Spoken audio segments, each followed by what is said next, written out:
wakuu wa wilaya, madasi, wakurugenzi, na bahati nzuri kwa ushirikiano mkubwa na wenye viti wa halmashauri, tutamani maisha ya matokeo. Karatu unayokabidhiwa leo, nenda kaifanye karatu ya tofauti na ile utakayokabidhi kwa atakayekuja.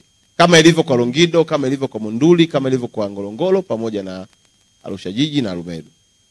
Tukipenda matokeo, tutakuwa ni wafuatiliaji. Tukiwa wafuatiliaji, tutafanya kazi kwa ukamilifu. Tukifanya kazi kwa ukamilifu, hesabu zetu zitaonekana vyema mbele za watu na mbele za Mungu wetu, kwa sababu maneno ya Mungu yanatuambia hizo nafasi hizo nazo ni Mungu ndio amefanya nini? Ametupatia. Na mwaka huu ni mwaka wa uchaguzi. Mwaka ambao watu watamenyana kwa sera, watu ambao watamenyana kwa vyama. Sisi kama serikali tuhakikishe tunasimamia katiba ya nchi, tunasimamia sheria za nchi, tunasimamia kanuni na miongozo tunayopewa na viongozi wetu wakuu.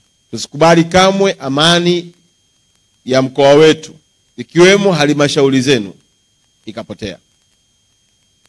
Tusikubali. Kwa sababu tukifanya hivyo, tutaingia kwenye rekodi ambayo sio rekodi nzuri. Kwa miaka yote hii mitano katika jiji la Arusha na mkoa wetu ambao lango letu la Arumeru pamoja na Longido, imedhihirika bayana ya kwamba amani ni mtaji mkubwa unaofanya uchumi wa mkoa wetu endelee kuwa juu. Tusikubali hiki kipindi cha miezi mitatu, minne, mitano tuipoteze hii amani.